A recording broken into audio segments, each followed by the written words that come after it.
You could be the match that saves a life. Countless children and adults are in need of life-saving marrow and blood transplants, but are waiting for their match. Children's of Alabama provides approximately 50 of these life-saving transplants a year as the only pediatric blood and marrow transplant. These hurricane hunters, I'm a meteorologist by trade, as you know. I didn't get to look as much forecast information today as I normally would, but, the latest I'd seen still was that the storm's also going to be kind of slowing its forward motion down as it approaches Florida, which just prolongs all those impacts. So even if the wind speeds, where it lets this, say the wind speed lets up a little bit before landfall, even if it does, they're still going to be strong. But that slow movement prolongs the winds, but also really enhances the storm surge impact. And depending on exactly where it goes into that Florida peninsula along the west coast, there are some areas that are extremely prone to storm surge and flooding. So that's going to be a big issue. Certainly something we'll all be watching, and just kind of talk a little bit about what it was like from that vantage point to see a hurricane. You've never experienced a hurricane like that before. What was kind of going through your mind as you were kind of seeing? I mean, could you tell when you're in the eye and just kind of flying through the eye? It seems like such a unique experience that many people don't get.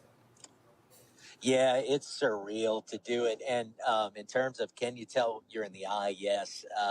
So, it's kind of hard to paint the picture. The planes we were on were the Air Force Reserve Hurricane Hunters. There's two groups. There's the Air Force Reserve, who flies out of Biloxi, Mississippi, and they've been doing it for a long, long time. And then NOAA has their own set. They're based in Florida.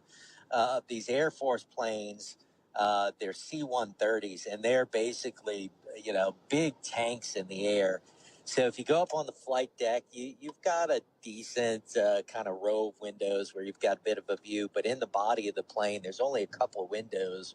But even with that, we'd be flying through the storm, and you could tell you were kind of in the clouds and the rain, and then the sun would hit. And, that combined with, as you're hitting the eye wall, the turbulence was so severe. And then once you got that sunlight, it was right about that time the turbulence would start to let up too. You knew you were in the eye. And so one of the things that is kind of neat from our perspective, unlike a commercial flight where they would absolutely told you, stay buckled, you can't get up. We kind of had free reign most of the time to get up and move around, do it carefully. So, those on board, the small group we did have, we'd all rush to those couple of windows to try and get a view. We did get some pretty incredible views inside the eye.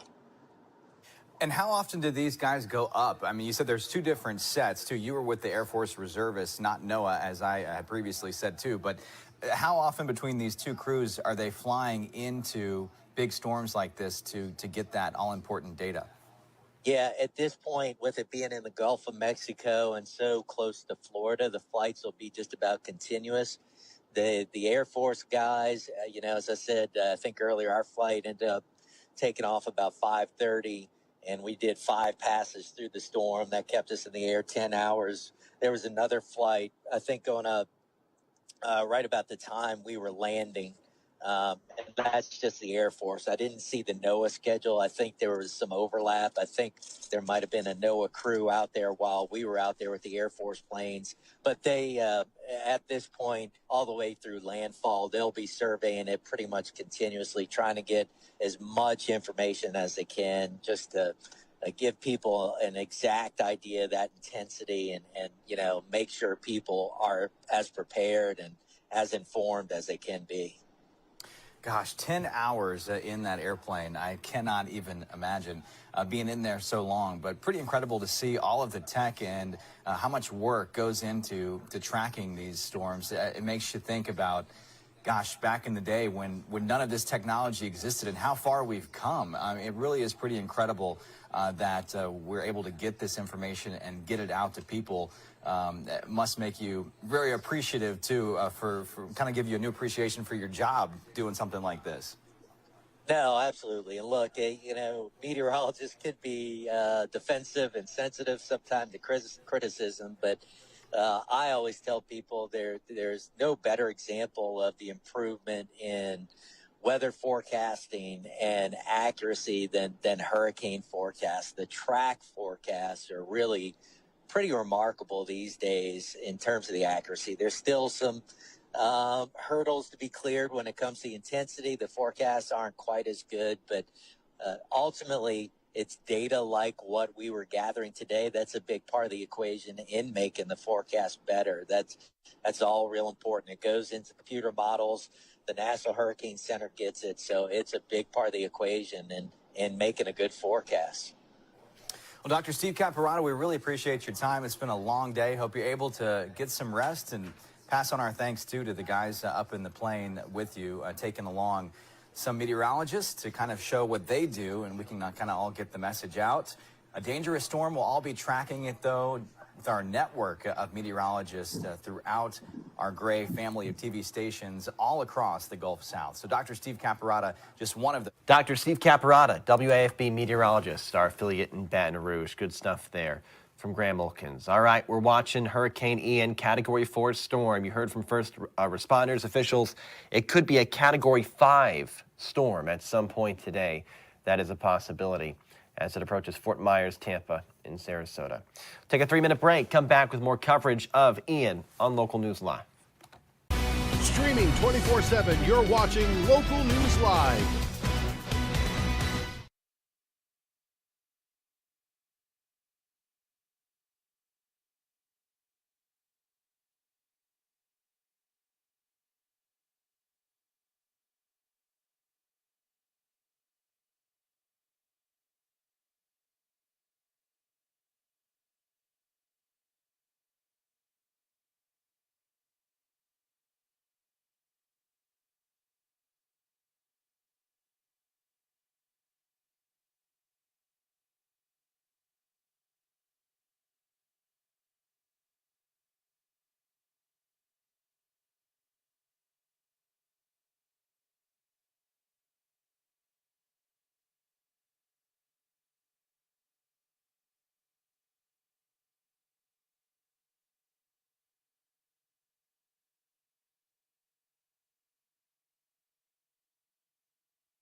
News that matters to you anytime you need it.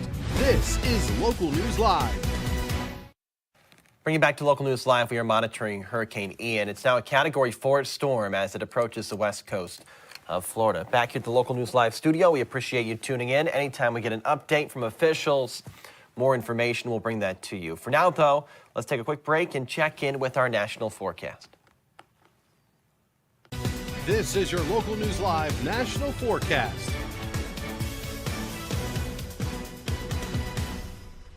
Thanks for sticking with us on Local News Live. I'm KY3 meteorologist Nick Kelly from Springfield, Missouri.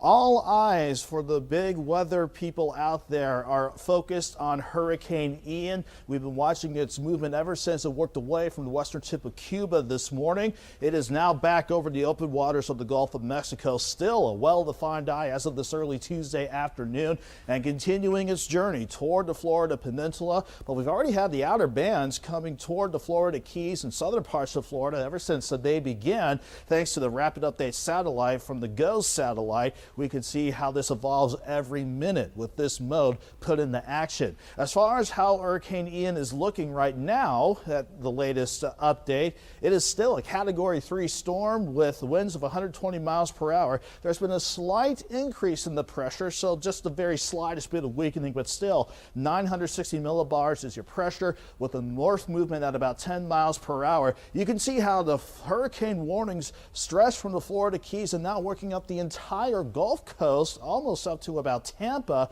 and trying to pick back up north of there. But the way things are looking with the latest track, it looks like Tampa might be spared the worst impacts of a direct hit from Ian, but this shift south means areas between Sarasota and Sanibel and Fort Myers could see the landfall of the eye of Hurricane Ian, especially around Venice, Florida, along the Gulf Coast. If this projection holds, it could make landfalls to Category 3 Wednesday morning or Wednesday evening as a Category 3 storm with wind speeds of 125 to 130 miles per hour. And even though this will weaken as the tropical storm as it continues to work over the peninsula and eventually into other parts of the southeast, it is going to be a slow-moving storm that will be ready to produce plenty of torrential heavy rainfall. Some parts of central northern Florida, in fact, could be measuring the rainfall from Ian in feet, with potentially up to 2 feet of rain in Tampa, just as an example. While we all keep an eye on Ian, there's not much else to track across the rest of the nation, except for an upper level wave around New England and the Great Lakes, producing some scattered showers for parts of Ohio and other parts of northern New England for the rest of the day. A lot of the country's quiet, though. We have 79 in Denver today, 80s, finally a break from the heat down in Oklahoma and Texas, 101, with a typical desert heat out in Phoenix in the southwest, 50s and 60s up in the Great Lakes and up into northern New England, and where Hurricane Ian will be influencing the weather, only 80s for highs down in Florida. If you want your latest forecast, always stay tuned to your local Gray station. In the meantime, I'm KY3 meteorologist Nick Kelly. Have a great Tuesday. From the Gray Television Digital Studios, this is Local News Live. Welcome back to Local News Live. Let's go out to Atlanta. There's swift water rescue teams on standby as Ian approaches Georgia and Florida. Let's go out to WANF, our affiliate in Atlanta, their coverage. And fire department getting ready for every possible scenario, including potential water rescues in the metro. CBS 46's Don Shipman is live outside Fire Station 11. That's in Midtown, where the Swift Water Rescue Team is based. Don. Fire officials say that they train for weather events like this one. And just because we're not near the ocean doesn't mean that these crews won't be called to action right here in Atlanta. And a lot of times people think of swift water as being a river or a creek. It also goes beyond that. All eyes on Hurricane Ian, and not just in Florida. The Atlanta Fire Department's Swift Water Rescue Team is on standby, ready for deployment. Something that we always have to be concerned in the back of our mind is urban flooding. While parts of Florida are bracing for potential historic rain and storm surge, here in Atlanta, Battalion Chief Jason McClain says that the next 72 hours are critical.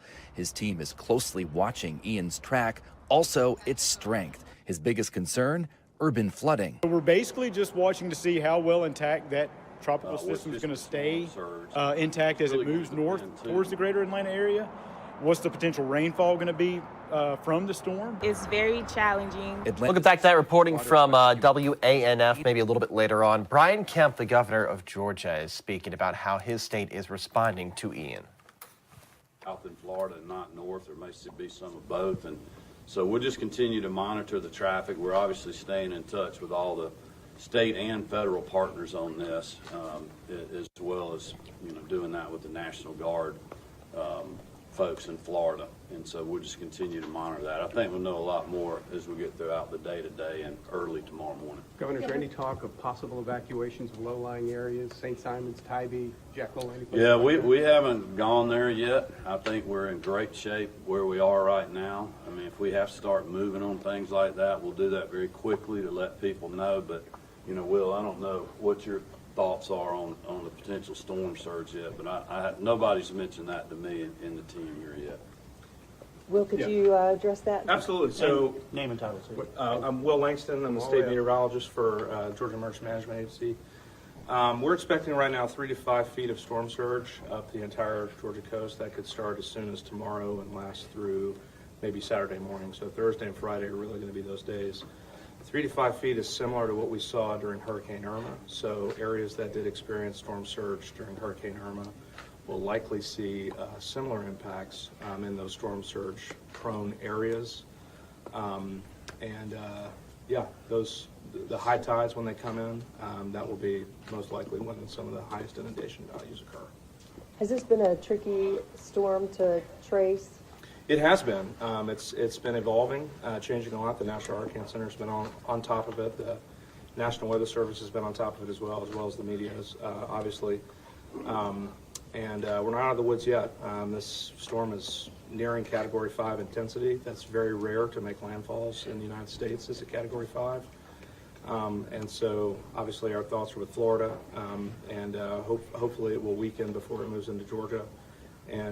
But it's really looking like a significant rain and wind event for Georgia as well, particularly along the coast. Do we think it would stay, once it crosses the peninsula, it will stay a tropical storm Yes, sir. depression when it hits us? Yes, sir. It depends on how far over the water it goes. You know, if obviously more land interaction would be a weakening storm, but right now it's forecast to still be a tropical storm as it moves off the coast and back into Georgia. No danger of re-strengthening?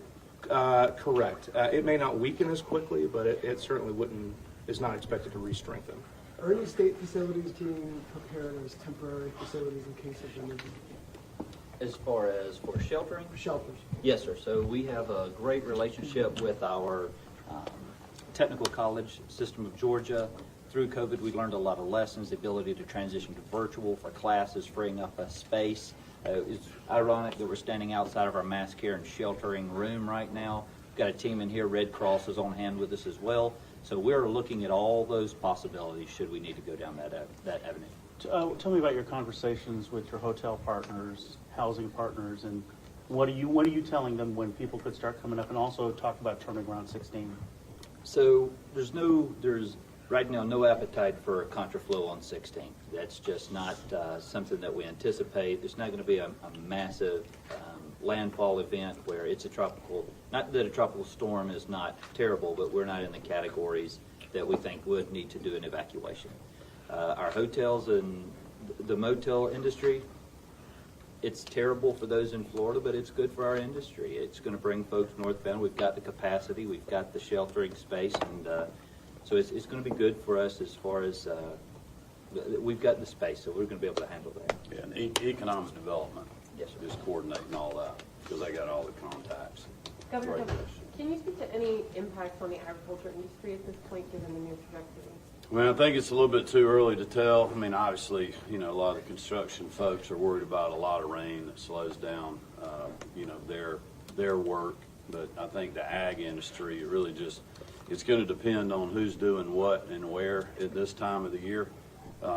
So I know Commissioner Black is in touch with them, but right now the volume of rain we're looking at, I think, is manageable if you're not on the coast. So for our ag partners, I think it will be okay, but that's something also we just don't know yet. I know a lot of the pecan farmers are worried about high winds and having green nuts on the tree right now, and you know, that's just Mother Nature, and we'll just have to see how that plays out, but we'll certainly be there to help them if needed.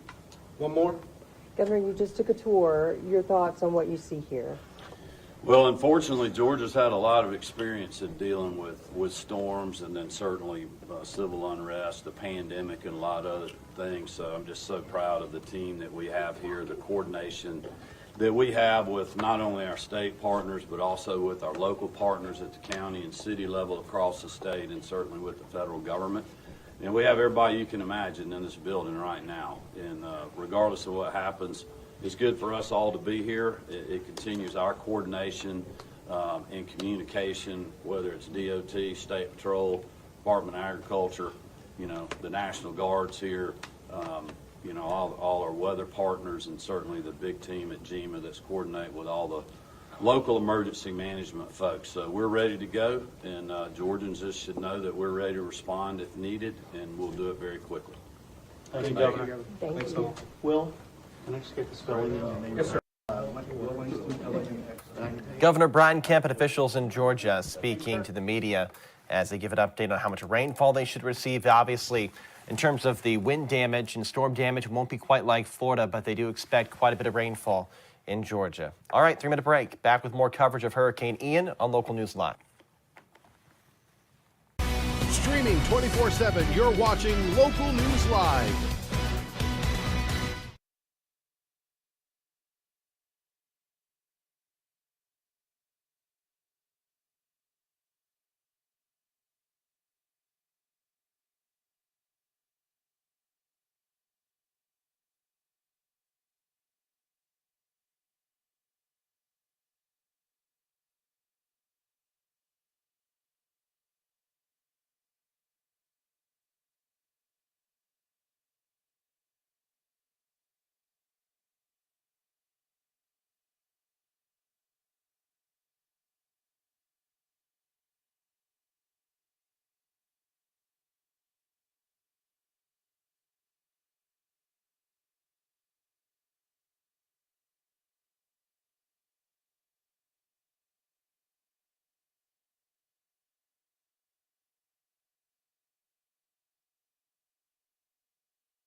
News that matters to you anytime you need it. This is Local News Live. Bring you back to Local News Live to head out to Florida again. Governor Ron DeSantis spoke moments ago about Hurricane Ian, now a Category 4 storm. It could be a Category 5 storm. Let's revisit that press briefing.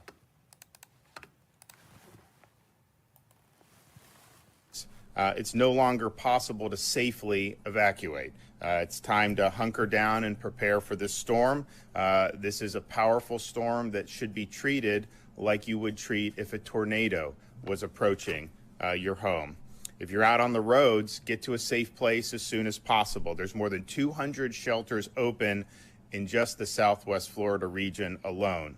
We're already seeing bridge closures. The Skyway Bridge is closed now, going from Manatee to Pinellas counties.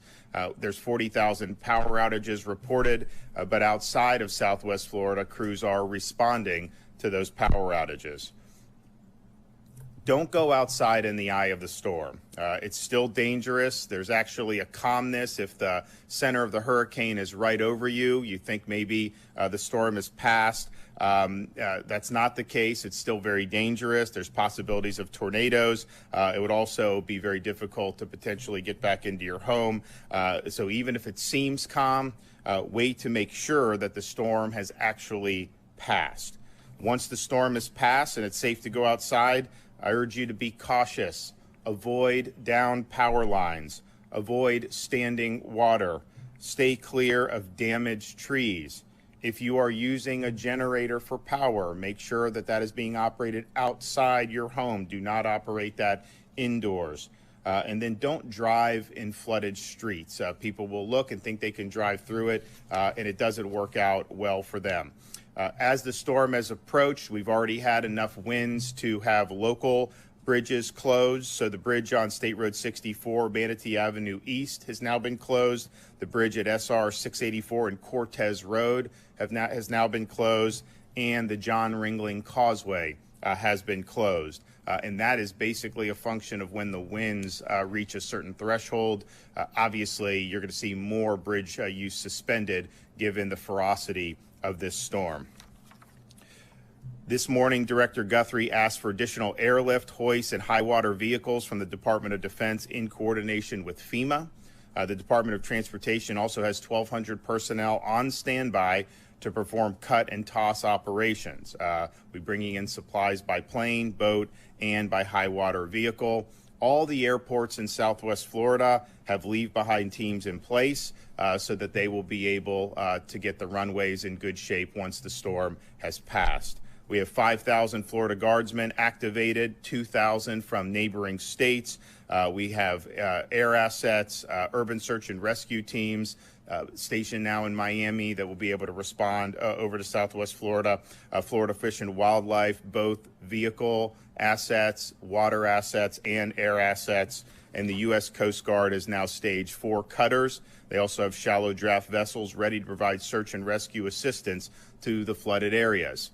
There are over 30,000 linemen staged and ready for power restoration efforts across the state of Florida, and that includes linemen across all of our major utilities, and a lot of these linemen are coming from out of state. So this is a major, major effort. Of course, the storm has to pass. There needs to be the ability for them to get in and access what they need to access, but that's going to be a priority, and Kevin and his team are going to be working hard on that. I want to thank the 26 states that have sent support to us during this time, including Tennessee, Virginia, Montana, Louisiana, New York, Colorado, Indiana, New Jersey, and Georgia. We very much appreciate the assistance, and as this storm hits, we've got massive amounts of assets that are staged, but we're already discussing about ways where we can get more value-added support. So most of you have said call, and we may be doing just that as the recovery efforts go forward. So this is a major, major storm. It's something that we knew was going to be significant. The strengthening of this over the last night has been really, really significant. It's potentially that it could make landfall as a Category 5, but clearly this is a very powerful major hurricane that's going to have major impacts, both on impact in Southwest Florida, but then as it continues to work through the state, it is going to have major, major impacts in terms of wind, in terms of rain, in terms of flooding. So this is going to be a nasty, nasty day, 2 days. Probably we think now it will be exiting the peninsula sometime on Thursday. Yesterday, based on how fast it was moving, thought maybe it would be till the wee hours of Friday morning. So this is going to be a rough stretch. We're here to respond to the areas that are affected once the storm has passed. Local emergency responders are standing by, ready to go. I think most people heeded the warnings of doing the evacuations in those very sensitive locations, but not everyone may have done that. And so we understand that a storm of this magnitude, there's going to be a need, to begin those rescue efforts apace. Kevin Guthrie is here for an update from Florida DEM. Thank you, Governor. Hurricane Ian, as the governor has mentioned, is projected to make landfall this afternoon on the Charlotte County coast. This will cause life-threatening storm surge, flooding. Tropical storm force winds will be felt throughout the entire state, and even isolated tornadoes. I urge Floridians who have made the decision to shelter in place, to stay indoors, and stay off the roads. You do not want to be outdoors or on the roads as a storm of this size is making landfall in your area. It is extremely dangerous. If you have battery-operated or hand-crank weather radios, you should be checking them now, changing the batteries, making sure that they work. Power outages will occur. If you get a weather alert for a tornado, and as the governor has already mentioned, if you're in the Southwest Florida area, you should make the same preparations as if it is a tornado going over your house. Get to an interior room, free of windows. Have stuff to be able to protect your head and body from the debris, such as a blanket, sleeping bag, mattress, or even potentially helmets. If there are flash flood warnings in your area, remember, it is never safe to walk or drive through flooded areas. We continue to coordinate with all of our electrical partners. As the governor's mentioned, there are over 30,000 linemen staged throughout the city, from north central Florida all the way down to Miami. As areas in South Florida and the Keys begin to experience power outages, remember to contact your service provider, not 911, for power restoration. You can also keep your refrigerators shut, open them as little as possible to help preserve your perishable items. If you're using a generator, as we've been saying now for days, remember to keep it elevated, on a hard surface, away from doors and windows, outside of garages. This will help you stay safe. If residents have any questions about resources for Hurricane Ian, I urge them to reach out to their local emergency management or public safety office. This storm is here. It is imminent. I can tell you it is a Cat 4 hurricane, nearly a Cat 5. I know all of the emergency management directors in Southwest Florida very well. Combined, they have over 200 years of experience. They're preparing and they're expecting. An update from earlier today, about 45 minutes ago, from Governor Ron DeSantis and officials and first responders. Okay, we're going to take a 2-minute break. When we come back, our affiliate in Sarasota, Florida is live with coverage. We go to that in 2 on Local News Live. You're watching Local News Live, online anywhere you are.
covering the nation from your station. This is Local News Live.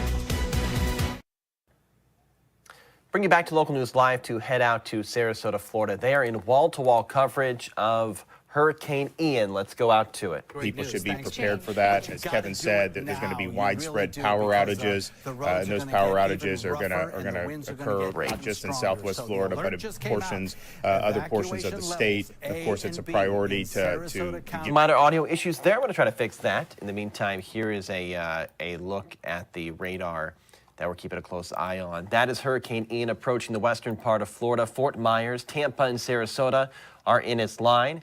And when it hits, we are, of course, going to be all over any sort of coverage, any sort of damage, and any updates from officials. We already have one update from Governor Ron DeSantis and officials from earlier today. That can be found at the Local News Live Facebook page. All right, let's go back out to Sarasota, Florida. Recording that we had of wind speeds over the Skyway bridge put those winds at over the 50 mile per hour mark already.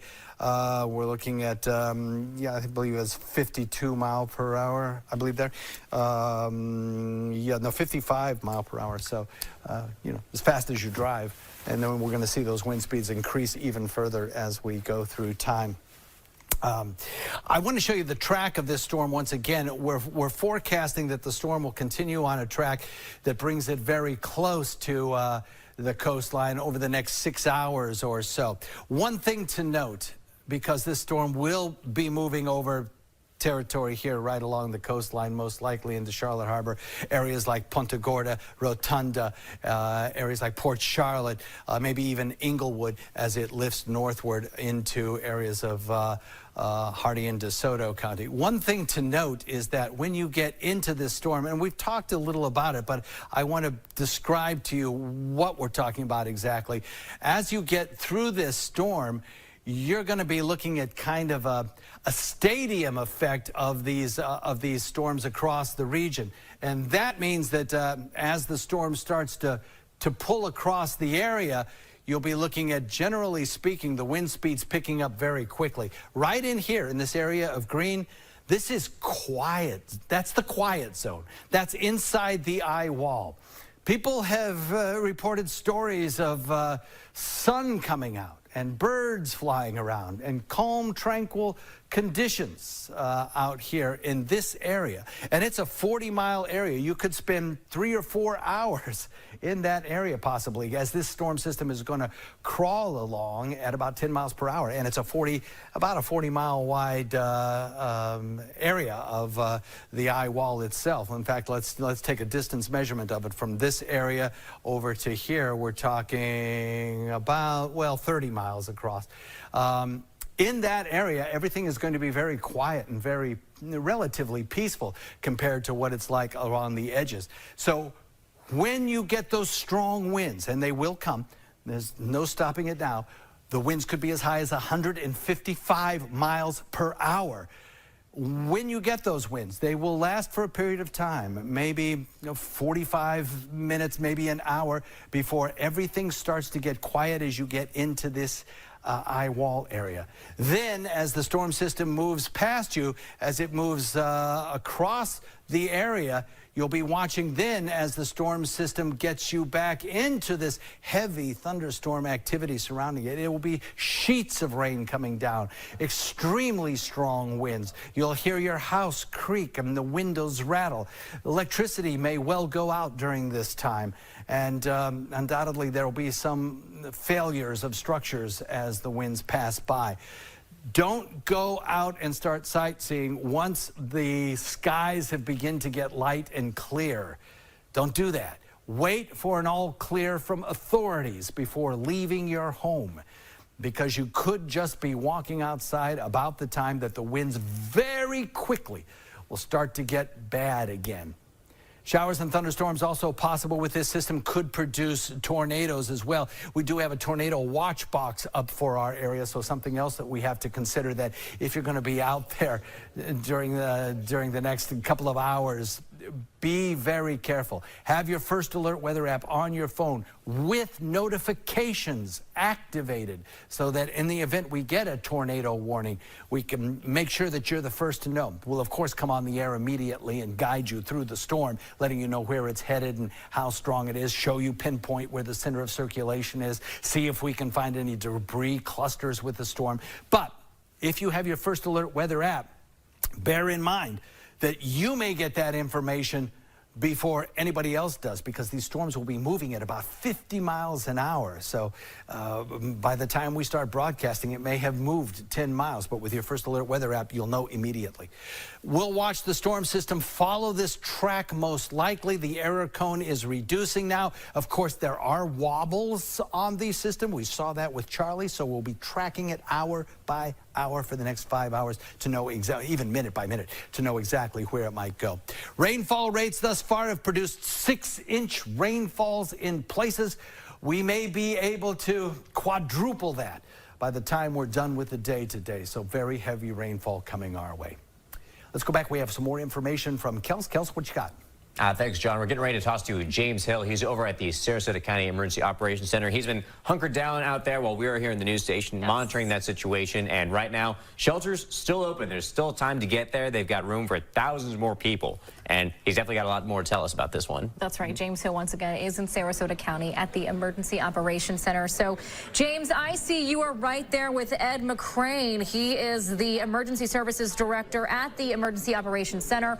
Can you talk to us right now? Do we have James? How much time can I? Hi, James. Can you hear us? Hey, it's James Hill. We're here in Let's see if we can get right back to James. We're here in Sarasota at the Emergency Command Center. We're joined by this gentleman here, Mr. Ed. And Ed, tell us a little bit about what's going on and how important this whole entire situation is. Oh, wow. Well, you're in the Emergency Operations Center, MAC, a Multi-Agency Coordination Center. This is a room where we gather all of our partner agencies, law enforcement, fire rescue, Red Cross, Salvation Army, county departments. Everybody's here. We've been here for the last couple of days. We went into lockdown last night at 11 o'clock. Excuse me. So we have two shifts, 8 to 8, 8 to 8, day shift, night shift. And up until now, we have been trying to get people into safe locations, transporting, sending messages out to the community, sending law enforcement, fire rescue to get people to evacuate mobile home parks, evacuate A and B. Now we're at the point where the winds are at 35, 36 miles per hour. It's going to continue to get worse. And so this is a point where soon we won't be able to do anything else but wait till it's over. When the winds get to 45, and which is very soon, our chief officers will stop any emergency vehicles from responding. So if a resident calls 911, they're going to get guidance over the phone. You know, it could be everything from delivering a baby to stopping the bleeding to teaching somebody how to do CPR. But so that's why it's important for people to be at a safe location.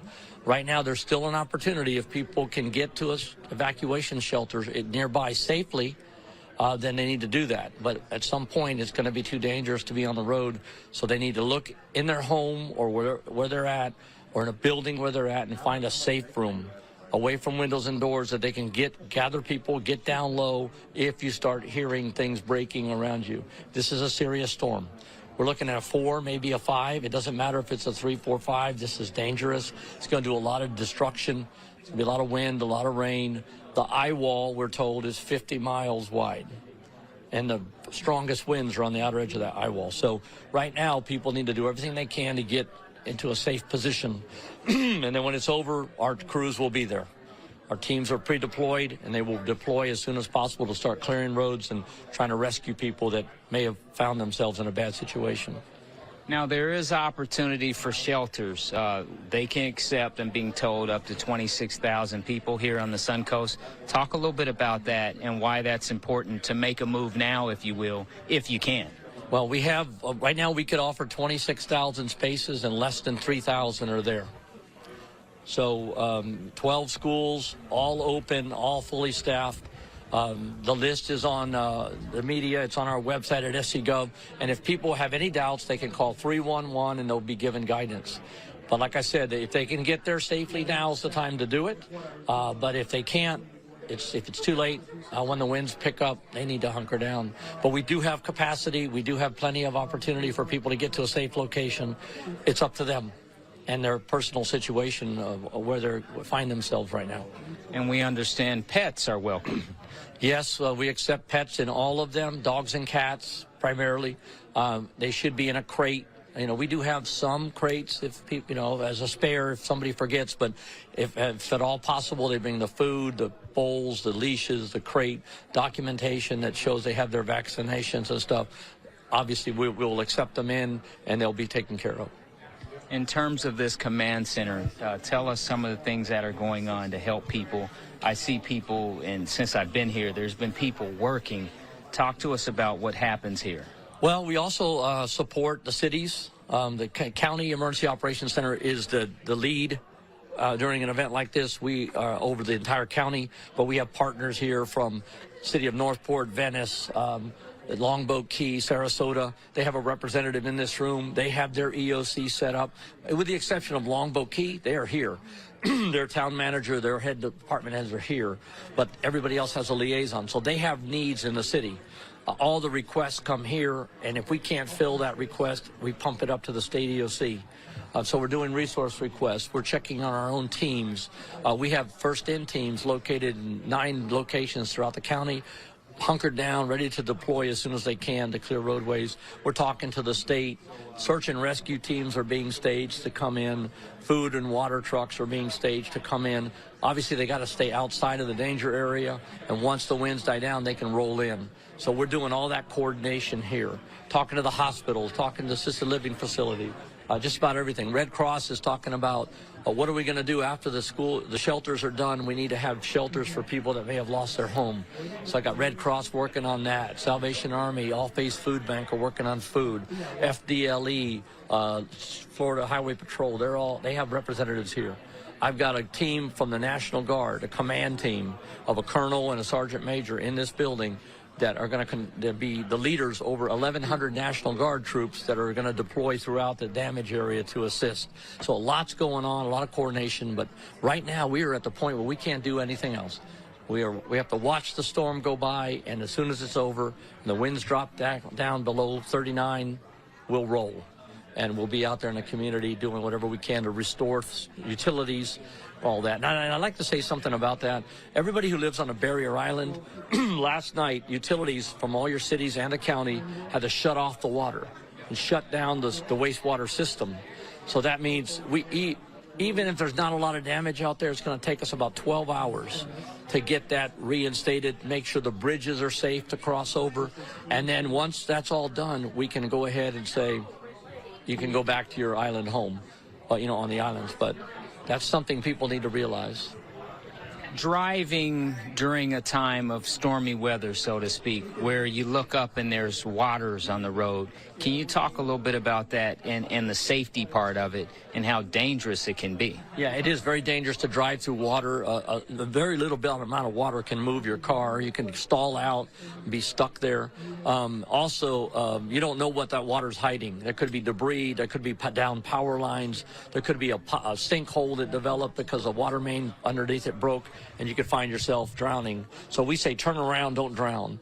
Find another route. Don't drive through flooded waters. And then when this storm is over and people do get out on the road, we ask them to wait, because there's going to be nails and there's going to be debris, and their car's going to get damaged very quickly. And if the traffic signals aren't working, treat all intersections as a 4-way stop to avoid collisions. When you have people who want to help and they're in a canoe or a kayak, how challenging is that, even though there's good in it because they can move around? What do you mean, during the rescue of it? Yes. Yeah, I mean, we want neighbors helping neighbors, but we want people to be careful. Leave it to the professionals when you can. But obviously, if somebody is in help and needs help, somebody has a way to help them, we want them to do that. But you got to be careful too. I mean, there's alligators, there's snakes, there's all kinds of stuff out there. You want to make sure that person that's trying to do the rescuing does not become a victim also. So, be wise, use caution. There's some weird things that happen when these events happen, and there's a lot of flooding. Fire ants, for instance, will hang together like a little colony and float on the water till they get to a dry object. You don't want that to be you, right? So things like that happen. But we want people to be careful. We also want them to help each other. in terms of main thoroughfares, say maybe a university or a Tamiami, talk a little bit about some of the main streets that go through this particular area. Well, I mean, primarily north and south, we have, 41, 301, 41. We have I-75, of course, and then we have some other Beneva and streets that go north. And east and west, we have, University Parkway, we have Fruitville Road, we have Bee Ridge Road, we have Clark Road, and so forth. So there's a lot.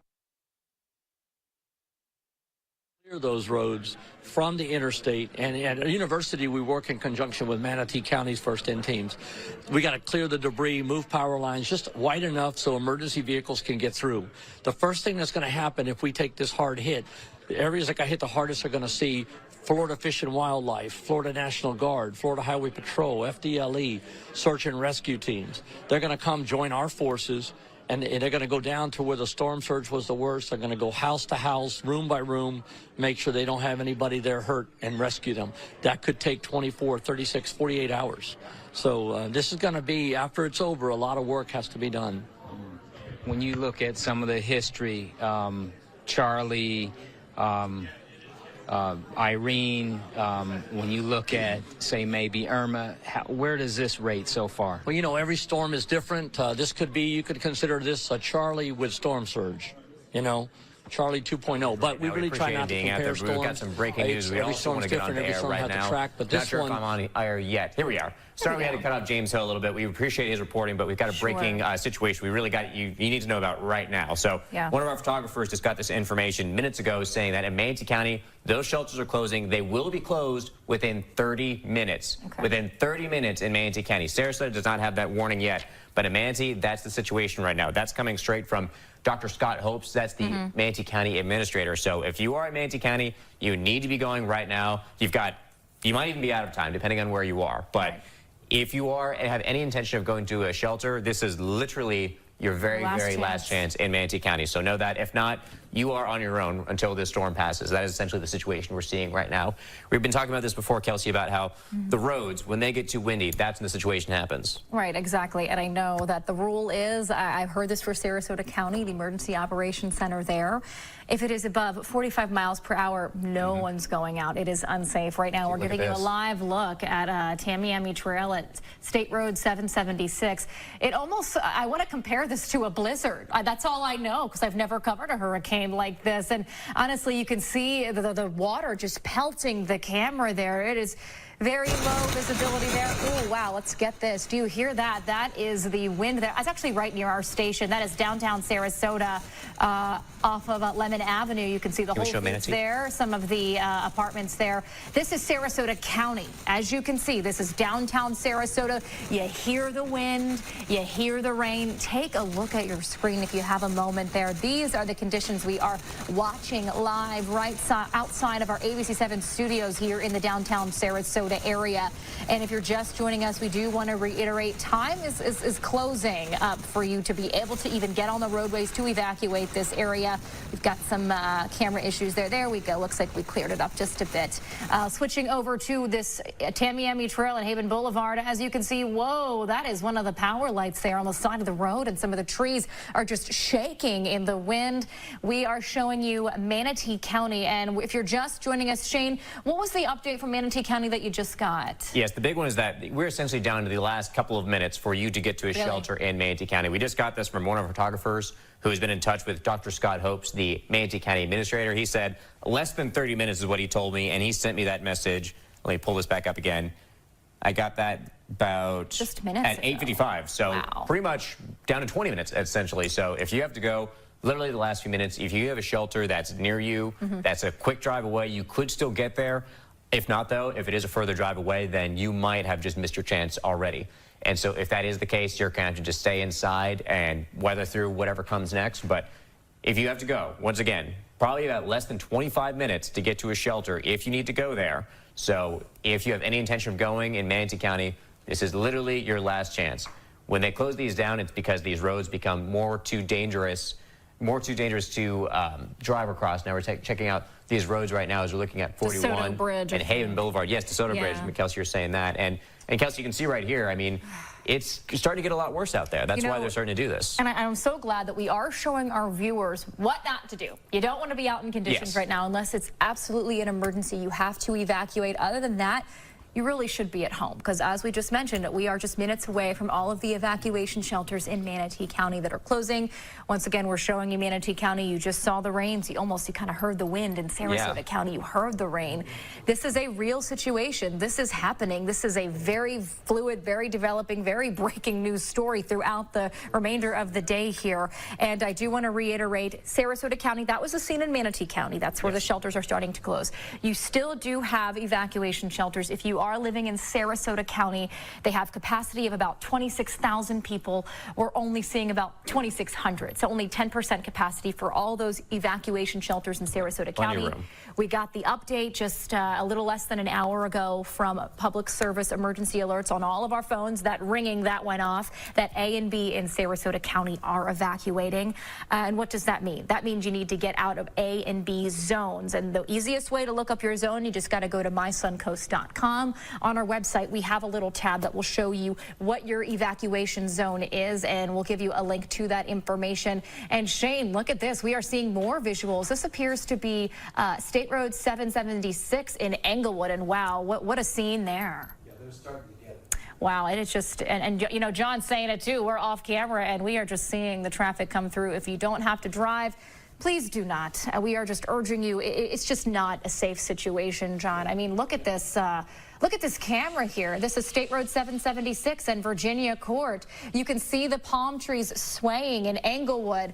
And John, I am aware that you've got some new information for us to keep our viewers safe. This is certainly an unsafe situation, though, for any of our viewers that are out on the roads. Not safe. Yeah, I'm hoping those were not car lights that we saw, but stop lights or traffic lights, because you can't be on the roadways down here in Englewood, in Punta Gorda, in Rotunda.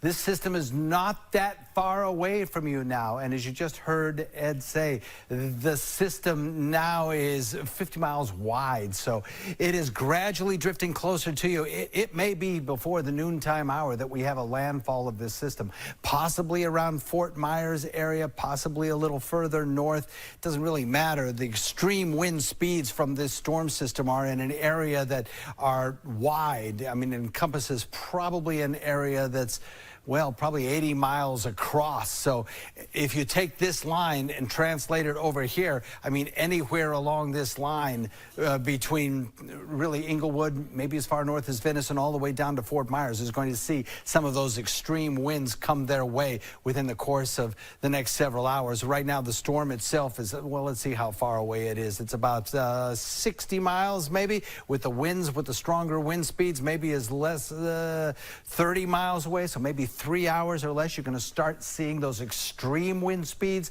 110, 115, 155 possibly miles per hour as that storm system closes in on you. And if you have an emergency weather radio or a first alert weather app, it will be broadcast to you when those wind speeds hit 115 miles per hour. It's called an extreme weather warning. They haven't used it since Irma, and they may use it. They will use it again when your wind speeds in your area start to increase to 115 miles per hour. This is the time to locate that safe room in your home and know where it is, because the winds will be getting much stronger, much worse very quickly. And on this forecast track, the winds are going to just push that water right up into Charlotte Harbor. So the water levels, if you live along those waters there, the Peace River, the Myakka River, any of the tributaries going in, Horse Creek, any of the canals, those water levels are already rising, you know that, but they're going to get much higher as this storm system gets closer to you. So let's review your safe room. What are you looking to do? As the weather threatens, either with the hurricane wind speeds or with a tornado that may be approaching, you want to avoid all outside windows, doors, outside walls that may collapse in the event of strong winds like that. You want to get into an interior section. An interior hallway is good, away from all those doors and windows. You don't want to be, you want to bury yourself as deep into the guts of your home as you can possibly go. As we have some live video from Noel. Let's take a look at that. Where were you looking here? Is downtown Sarasota? Shutter's starting to fly off at this point. Let's see. Can we see that in the video here? Oh, wow. Look at that. Yeah, it's coming off the building. This is right in that downtown area of Sarasota. This is just feet away from our station, John. As we can see, conditions are deteriorating there. Look at the palm trees. Wow. You have to take a moment to see the enormous power of the storm already. Yeah, look at that. You see him rippling right there. There we go. Perfect. Yes, our photojournalist Noel is out there on scene now, safely, of course, trying to get this information. Look at that there. Yeah, that's the storm damage is starting to eke its way towards us, and we know that things could get worse. Things could deteriorate by the end of the day. They certainly could now. Or Kelsey, earlier this morning, I took a small drive over down Main Street back when it was actually still safer. Oh, yeah. Business boarded up, that's what I was looking at. But, I was actually surprised out there because not all of them, I would say less than half probably had their windows and such boarded up. When this is going to be coming, you're already seeing this on the rooftops. Yeah. I do worry for the businesses there. And, I know. It's already so expensive. Everything these businesses have been through in these recent years, they've already had to go through COVID. They've had to go through these rent increases. Everything's getting more expensive, inflation. And now, if there's damage to their businesses as well, that's just so much more to bear. So we're not at that point yet. At least I don't know what the damage looks like, or if that's happening over in the downtown area on Main Street. But a lot of those businesses, they could be seeing something that's pretty serious there. Yeah, and I'm so glad that we're reiterating that. And something about downtown Sarasota, right? We're right on the water. We are a great location any other time of the year, but right now I feel like, John, this is just becoming such a serious problem. I mean, we're pretty much surrounded by water, and now we've got these high winds, and you're seeing downtown these buildings that are just starting to slowly get tattered by the wind and the rain. And I feel like it is so important to update on safety. And John, you had do me a favor here. Would you send that video on to the producers while I show people exactly? Yes, John, show us right over. See, look at this. It's such a fluid news station. We produce, we work. This is how it works here at ABC7. This is how it is. I wanted to go back to finding your safe room, because that's going to become critical in the course of the next few hours for those folks around Charlotte Harbor. Again, what we're looking at here is increasing your chances of being uninjured in the event that you live in an older, unshuttered home, say. Avoid doors and windows. Get into an interior hallway away from those doors and windows. Bring in blankets or bring in mattresses to cover yourself with in the interior section. I know a fellow who went through Andrew, and he said his life was saved because he had a blanket over top of him and a mattress over top of him when he went in, so to his safe room. So that's something that you want to consider, especially in one of the older homes that is unshuttered at this time.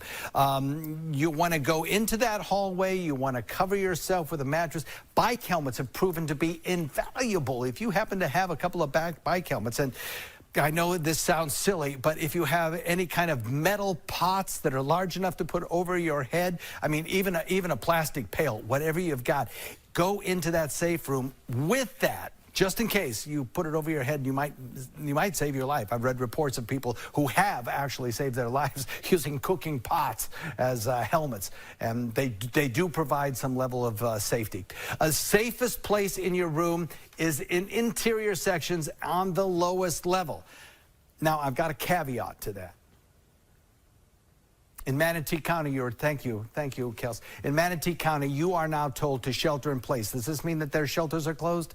That's what we are hearing. You can't get on the roadways right now. Well, you can. No, you shouldn't. But apparently the shelters are closed in Manatee County. We're going to verify that to make sure that's correct. But they have now issued a shelter-in-place order, meaning that things are going to get bad soon and that you should not be on the roadways. You should stay in your home. Test 1, 2. The lowest level is best, but the caveat to that is if you live along one of those storm surge areas, you could have a problem on the lowest level. Pick a second level if at all possible. If you live right in the area where you're going to get perhaps that 16-foot storm surge, or be prepared to at least move to the second floor level. It's 6 feet above ground level, and we could see inundation levels of perhaps as much as 10 feet.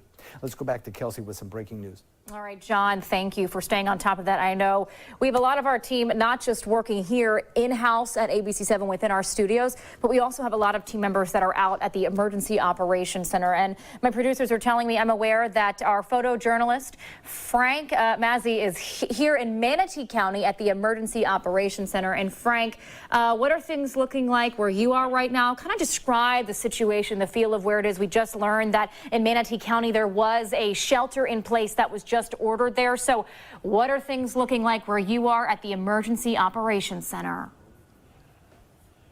Good morning, Summer. They had a meeting this morning in the Operations Center, and they just came out and gave a quick verbal briefing. Dr. Hopes kind of let us know what was going on. He said that within the next 30 minutes, the shelters were going to be closed. They haven't decided yet when officially, but they will let me know, and I'll relay it. But he said if you are thinking about it, now is your time. There's no more chances for that. He also talked about transit is stopping this morning. He said they let it run a little late last night because the weather wasn't as bad, but this morning it is stopping. So those were his main points. And he also mentioned, with the shifts, not to let our guard down, that their focus has not changed. They're still focusing on the storm and also working towards the recovery and getting things set up for that.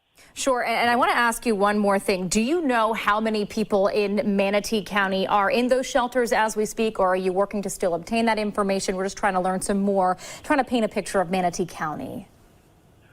Dr. Hopes mentioned about 2,500 people. Okay. But he said that the capacity was close to 30,000. So, but he did say a lot of those people left the state and left the area that did decide to evacuate. So, but those were his numbers. Yeah, still plenty of room though. And Frank, I wanted to ask you, can you kind of reiterate again what you were just telling us for those who might be still tuning in about when we might expect these shelters to close in Manatee County and kind of what this evolving situation is looking like? He mentioned in his presser that 30 minutes they were going to be closed, and then I asked him, I said, so can people still get there? And he said, yes, we're talking about it right now. He said, but it's not going to be very long, so I anticipate in the next couple minutes they're going to come in and make that announcement official. Okay, I understand. So I'm sorry, I was a little bit messed up, confused on this one. So you said they're closed, but you said people can still get there. What does that mean? No, I said they're close to making a decision. He said that they were going to be, excuse me. He said they were, I'm sorry, yeah. He said they were going to be closing them. And I said, so people can still get there was my question to him. And he said, yes, but you better do it quickly because they're discussing it right now. And I expect an answer from them very shortly. Absolutely. Okay, thank you so much for clarifying that. Yes, time is absolutely of the essence right now. There's really no time to lose. So for those who are tuning in right now, if you're in Manatee County, what Frank is telling us right now is get to those shelters immediately. You are literally down to your last few minutes. There's not going to be chances after they close those doors. So there. And then one other thing I want to talk to you about, Frank, too. They talked to you a little bit more about, sort of the decision-making coming behind here, like when they actually have to pull that trigger and say, all right, at this point, we have to close those doors? He said it's going to be based on the weather. He said they're looking at it right now. Once the winds pick up to a certain point, he said they will no longer feel comfortable about people being out. And he said that's when everything is going to go into lockdown. And I think that's not going to be too much further away either. All right, thank you, Frank. Really appreciate all your reporting out here. We really do appreciate it. I know it is. It's a lot of information to gather. We have our reporters out there working tirelessly to get this information out to you, our viewers, to keep you safe. And something I want to reiterate now. Obviously, you just heard from Manatee County. They are in shelter in place, as well as Charlotte County. But this is information that I think applies to any county that has a shelter-in-place order. So this came down from Charlotte County just hours ago.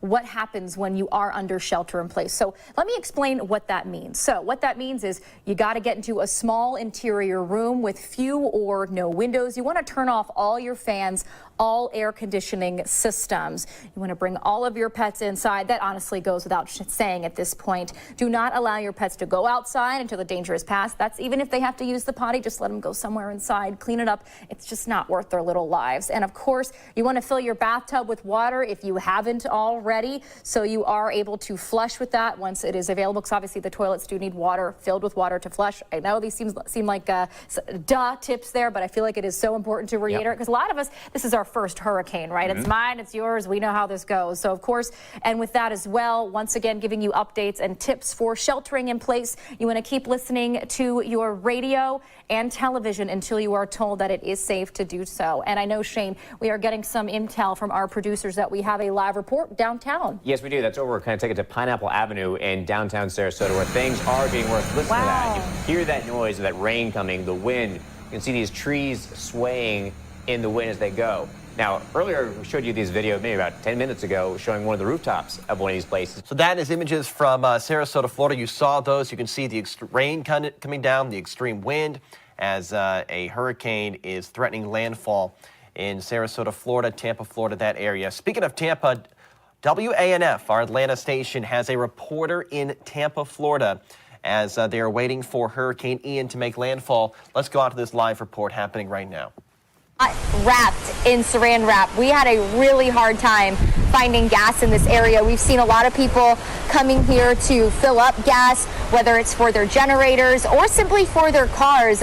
We were talking about yesterday, I am a native Floridian, so that's actually one of the tricks that you're told to do as you prepare for a hurricane is fill your car up with gas to make it heavier, so when those wind gusts come through, it doesn't kind of pick up and move your car, because that's definitely possible when these gusts start to get upwards of 75, 80 miles per hour, which here in St. Petersburg is going to be a possibility to see those hurricane force wind gusts, especially as we head into the afternoon and evening later today.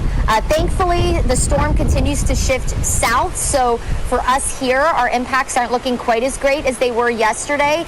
Yesterday, we were watching for the potential of 9 to 10 foot storm surge. We were watching for the potential for 85 mile per hour wind gusts. Still going to have to deal with flooding here. Upwards of 10 to 12 inches of rain are looking possible. And of course, still wind gusts that are close to hurricane strength. So that definitely is going to lead to some power outages across the area. We are anticipating that. Right now, things are really just starting to pick up as that storm inches closer. Clearly, definitely getting a little wet as those rain bands start to make their way through. And just from you holding your hat, I can tell those wind gusts are strong. You actually spoke to a St. Petersburg resident, I believe, a little earlier. How was that conversation with him? I mean, he sounded pretty prepared. Yeah, he was. So he's been a resident of the area for about 11 years. He's actually from Canada, and he made a really cool comparison that up there they have to deal with snowstorms. And he was like, so I've kind of been prepared for big events like this my whole life. But he said it's just a little different, obviously, preparing for hurricanes rather than snow where you could freeze, obviously. But he, boarded up. He already had multiple gas cans ready in his garage to power up his generator. He has a gas stove, which of course doesn't use electricity. So that's something that a lot of Floridians like to have, so they can still cook and heat water and boil water, even if the power goes out. So he was very prepared. He said, which is one of the things about hurricanes, you get a lot of warning time for hurricanes. So you have plenty of time to prepare. And he was definitely one of those prepared people, just kind of taking extra steps today, coming to get that extra 5 gallons of gas. And Courtney, I know we got to let you go soon as you are also bringing us coverage on the air. I did just want to ask, since you got there yesterday, just how quickly everything's turned around for you. I mean, how was that seeing it from your own eyes? That's right. Yeah, yesterday it was definitely breezy. The thing yesterday is it was relatively dry. Today, driving around, we've been seeing some puddling in the roads, some flooded out medians. It's definitely very, very damp across the area. So that's really the biggest change, is just how much water has been coming through. And the wind, I can tell you, I kind of have to widen my stance to keep myself upright, because those wind gusts really have gotten heavy and really strong over the past several hours. Courtney, thank you so much for your time. Of course, please stay safe out there. We're going to continue checking in with you really as this hurricane develops. Our affiliates covering Hurricane Ian in Tampa, Florida, get an update out of there. We'll go back to their coverage in a little bit. That is our Atlanta station. Let's return to Sarasota, Florida. Their meteorologist is looking at their interactive center, their radar, and tracking Hurricane Ian. So, the latest up here on that course, pushing up that water into areas of coastal Sarasota and areas down to the south, we will get some storm surge inundation. Right now we're talking anywhere between 8 and 16 feet possible. The further south you go near Charlotte Harbor, the more likely those higher numbers are. Areas in Manatee, say, along the river, along the coastline in Tampa Bay, we're looking at probably in the vicinity of 1 foot inundations to, in some cases, we might have some inundations that reach 3 or 4 feet. Now, of course, that can float a car if you get up to 3 or 4 feet along the coastline. So certainly we'll watch for those sort of situations. Right here along Bayshore Gardens, we're seeing some inundations on the storm surge maps that bring it up to maybe close to 6 foot inundations possible. That's above your head. So that's right along the coastline near Bayshore Gardens. Just to the south of that, we have the possibility of seeing maybe 1 to 2 foot storm surges along parts of Upper Longboat Key down towards Siesta Key. And then, of course, the heaviest of the inundations is going to be in this location around Charlotte Harbor, where the Peace River and the Myakka River all kind of have a confluence right here pouring into Charlotte Harbor. It's going to be hard for that to happen because of the rainfall rates that we're getting here and all of that water trying to drain into those rivers. It's going to take some time for that water to drain into the rivers, and we'll watch the river levels rise with time as well. So the possibility exists here not only of storm surge flooding, but of fresh water flooding as well. So all along this coast, this area you see here in red, all up through the Peace River, we're looking at perhaps maybe over 9 foot inundations, perhaps as high as, coming from the Hurricane Center, 16 foot inundations above. That's more than almost 3 times my height in water inundation. That's above ground level. So some really serious problems here. All along the river, you'll see along the banks inundation, and then some very serious flooding may be occurring along the Peace River. And then along the barrier islands as well, near Grove City, near Inglewood, we could see some inundations that reach upward through some of those canals that could come in at about 3 feet or so, and maybe along some of the barrier islands come in at about 5 to 6 feet, maybe 7 feet. That is starting now and will continue to rise as we go through the morning hours. Rainfall estimates thus far, we've had some very heavy rainfall estimates. There's 6.3 over here. We've got 8.2 inches of rainfall down around the Venice area in pockets. 52 mile per hour winds now gusting in Venice. 52. We've had some even higher wind gusts in other places. Punta Gorda coming in at 54 gusts. Fort Myers coming in at 47. And we're looking at 61 miles per hour in Sarasota. Total rainfall rates will eventually lead over the course of the day to perhaps as much as 20 inches of rainfall anticipated. That could definitely lead to some flooding potentials. We'll continue to monitor that situation as we go through time. Let's toss it back to the anchor desk now. I'm hearing some alarms go off. I want to just check those and make sure everything looks good. Okay, back to you. All right, John, thank you. Of course, it's important to breathe throughout all of this with our marathon news coverage of this hurricane. We're going to be doing this for as long as possible, making sure you got all the information you need, of course. Just staying with you all day as this keeps rapidly developing, because we know this is going to be, we're in for the long haul. So a lot of this is going to keep continuing for quite some time, and we want to make sure you're being aware of everything that's happening right now. And we are in this together, all of us here. We want to work with you, not to scare you. It's just to keep you safe, to provide this information so you can protect you, your loved ones, your pets, people that you love. And of course, we have an update. We are watching for all of those live traffic cams, live video. I'm aware that Holly Harper is live in studio now. This is a view of the Sunshine Skyway Bridge. Looks like we've got a little bit of a frozen camera there. Some of the there we go. Now we've got some. There we go. Yep. This is the Sunshine Skyway Bridge. If you are just joining us, it is shut down for all the obvious reasons. It is not safe to go across to and from Pinellas County and Manatee County. And Holly, I'm aware that you have some images of that bridge. You've got some update for us right now. Holly. Yes, so anytime that the winds get 40 plus miles per hour, they close it down. So FHP is saying with winds now ranging between 50 to 60 miles per hour, they have closed the Skyway Bridge in both directions. Of course, the bridge will remain closed until the storm passes and inclement weather subsides. So should they need to travel, FHP says confirm availability of their route before leaving, but that window narrowly closing. Again, The Sunshine Skyway Bridge, as you can see from the video, just getting inundated, and it's very we saw it earlier this morning, 5 and 6 a.m. It was swaying, even though the winds were below speeds and they were letting people travel at 5 and 6 a.m. At 7:05, they made the call to shut it down for the remainder of the storm. So definitely don't want to be traveling through that area. Bridges pretty much throughout the entire area are getting closed down. Essentially, any bridge that you can expect to see in our area, I would not expect to be able to cross that because, like Holly mentioned before, 40 miles an hour, that's the limit for you know, those bridges to close down, and we're way above that in a lot of these areas. John was going over some of the numbers before of wind in our area. A lot of them above 45, 46, some of them up to 54. So not happening in a lot of these places. No, and to reiterate as well, in Manatee County, they're under shelter in place. Yes. Charlotte County as well. The only one where I have not heard of shelter in place yet is Sarasota County, but I can't speculate, but I have inclination to believe that could happen very soon too with how strong these winds are, and we saw these rains. And as of right now, according to our reporter out at the Manatee County Emergency Operations Center, there's about 2,500 people that are in the shelters there.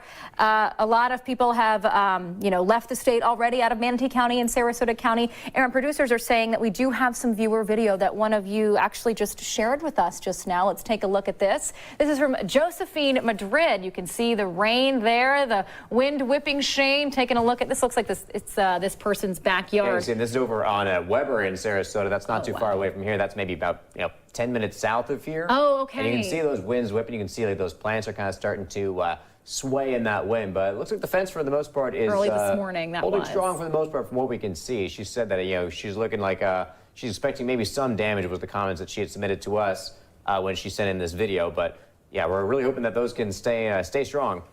Let's go and toss over to John Scalzi right now. John, like we've been talking about, the wind really is the main concern right now that we're seeing. We're seeing it ramp up. We're seeing it shut down the bridges, the roads. How much worse are we expecting this to see, and how soon? Well, I would say that the wind is really just one of the concerns. Sure. I think a lot of damage will be caused by the storm surge that we're probably seeing right now around the mouth of Charlotte Harbor. We're getting this onshore wind flow now coming up from the south. Really just a direct shot right into the mouth of Charlotte Harbor here. That's producing the heavier rainfall that we've got. I can't get this to work. Let me just make sure that I've actually got this operating here. Yep, okay, we're good. We've got, did you see that lightning pop? We're starting to get some lightning pops here around the center of the core, too, of the system. So the whole system is starting to lift northward, and as it does that, we're starting to get this onshore wind flow. As we get that onshore wind flow, that is going to create the situation where the water just piles up. And the center of circulation of this storm now is pretty darn close, at least close enough to the coastline, where you're starting to get some of those strongest winds beginning to get very close to areas like Gasparilla and Sanibel as that storm system moves in. These outer bands here signify some of the strongest winds. There's your core of the system. Then just outwards from that, apparently about 40 miles or so, we're looking at, generally speaking, the strongest of the winds. So right out here, we're starting to see some of the strong winds begin to move onshore. So areas around Fort Myers, around Sanibel, Gasparilla, getting close to areas around Rotunda, but still not quite yet there. We'll see that change as we go through time, though, and some of these storms producing very heavy rainfall at this moment. The center of circulation is still looking pretty well formed. We've had some wobbles in it, but it still is, generally speaking, moving off to the north and to the west. So as it does that, I think areas around Venice and around Inglewood and around Punta Gorda are going to see some of that heavier weather, the stronger winds, begin to rapidly increase, probably in about 3 hours. That's when the strongest of your winds are going to be approaching. We're waiting for another update from the Hurricane Center regarding what any Hurricane Hunter aircraft or fixes might have on the storm system itself. But we're seeing some of these feeder bands move over areas of coastal Sarasota, Manatee, and Charlotte County, producing some very heavy rainfall there. That will undoubtedly lead to some river flooding, some culvert flooding. Just to remind, when you're driving down the road, be very, very careful, because some of these culverts, when they fill up to bank full, It can just look like standing water on the sides of the road. So if you are making that last dash effort in Sarasota to get to a shelter, you know, just be so very careful, because those culverts filled with water can look just like the road surface filled with water. And just a 2-foot difference in how you're driving could put you right into one of those culverts. We've had that happen before here in Sarasota with people driving during one of these storms. They drove right into a culvert and their car sank in. So be very, very careful. Drive slowly. Do not drive over water whose depth you don't know. Unknown, turn around, don't drown is what they say, and that's a good rule of thumb. This box that you see right here, that's our tornado watch box. That is up for our area, especially inland areas, Hardee and DeSoto and Charlotte County, till 5 o'clock this evening. As that storm system lifts north, you can see that core getting very, very close now to southern parts. The water must just be pouring into Charlotte County right now, and the river heights are probably increasing pretty rapidly at this moment. If you're from there and you are looking at your river heights rising, please give us a call, shoot us an email, send your picture online. We'd love to talk to you about it on air, and get an accurate idea of exactly how you're faring down there. Inglewood, give us a call, let us know how you're doing. The whole system lifts northward, and as it does that, probably by noontime or so, brings that storm system onshore. The track is pretty well defined now. Storm surge map again shows that areas along the Manatee River probably going to get some, especially upriver, will get some flooding to maybe 1, 2, maybe 3 feet above ground level. So a lot of your banks will have a problem. Maybe some of your piers, because this does not take into account the battering wave action of those wind-driven waves that you're going to get. Even though the winds are basically going to be offshore here for a while, you're still going to get some turbulence in that water that will kind of shake things up and help to create a situation where structures will be compromised as well. Down to the south, we're looking at also some accumulations in spots on Longboat Key and the bays, particularly where the wind pushes that water into the bay and it has nowhere to get out. The winds will help to increase the wave heights there, and along those lower facing areas of the coastline, you could see some of that flooding. But here again is where the ground zero for the highest storm surge will be. Perhaps as high as 16-foot surges will be likely as we go through the morning and into the afternoon. Punta Gorda, Port Charlotte, Northport, Inglewood. And Northport may actually get out of a lot of the heaviest flooding, but certainly Inglewood, Port Charlotte, and Punta Gorda certainly going to get some inundation there, potentially up to 16 feet. So that's coming your way later on this afternoon. Right. Identify your safe room. Make sure you have methods of communication. By the way, when you're trying to communicate, especially after the storm, if there's damage in your area, you may find that some of the cell phone towers are compromised and you're going to have difficulty using voice communication. Texts go through a different system, and you're able to get those text messages a lot easier than you can with voice messaging. So try that. It uses much less bandwidth, so give that a try. Back to you. And yeah, that storm surge over, especially, like you're saying, further south, that's just hard to even imagine. And part of this too is, obviously we're not down there right now. We are having to shelter in place where we are, stay in place where we are to make sure that we're staying safe. But we do want all of you to know that we want to see where you are, what's happening in your neighborhood, especially if you're in Charlotte County. You can go to our website. So that is WWSB. We're going to go back to their coverage in just a second. They are, of course, covering Hurricane Ian, a Category 4 storm getting close to making landfall in Florida in the western part of the state. From what we heard from a press conference earlier today from the state's governor as well as other officials, the hurricane could reach a Category 5 at some point today and then quickly dissipate as it goes across the state, but it will be a very dangerous storm, especially when it hits Tampa, Fort Myers, Sarasota, that area. That's where WWSB is at. Let's go back to their continuous coverage. Holly Harper is standing by in studio now. And Holly, you have some updated traffic information for us to share this morning. What are you seeing? Well, you said, speaking of the cameras that we use, we utilize the FDUC cameras quite a bit here along the roads, the interstates, the city streets, all of that. So this is a live look at 75. This is northbound. This is southbound here. Obviously, you can see rain and the camera shaking. Not a lot of cars on the road that you would normally see at this time, which is some good news that people are staying inside. But I do have the evacuation routes. As we heard from Frank, who is boots on the ground there, that if you have not evacuated, narrow window left. So this is the map for Manatee County and Sarasota, the roads that they wish for you to use. Now, it's a little hard to read, so I've kind of broken it up for you, the roads that they would like you to stick to.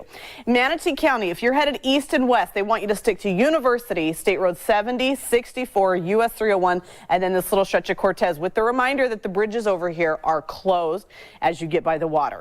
All right, north and southbound, we got 75, US 301 and Tamiami. So that takes care of Manatee County. Sarasota County, the east and west roads they want you to stick to. The main thoroughfares are Clark, Bee Ridge, Fruitville, and University, and then north and south would of course be the interstate and Tamiami. So they're saying that they want you to stick to the main thoroughfares should you need rescuing, but they did say Bradenton police sent out a thing and said if the winds get sustained over 45, they will not be able to come out and help rescue. So definitely want to stay in the main thoroughfares and hope. So that is WWSB Sarasota, Florida, our affiliates there here at Local News Live. While they're talking about traffic, I want to go over the radar that we have right now. You can see that storm is very close to hitting land in West Florida. You've got Fort Myers and Tampa right in its path. It will bring floods. It's going to bring rain. That could be up to 3, 4, 5 months worth within a couple of hours in that part of the country. It will then start to dissipate, according to officials, as it moves through the state, going up to the northern part of it. But once it hits Fort Myers, Tampa, Sarasota, a very dangerous storm that is currently Category 4, it could be Category 5. We're looking at reports from power companies down there. 86,000 customers without power in Florida ahead of landfall from Hurricane Ian. It's, of course, no longer safe to evacuate. It wasn't earlier this morning.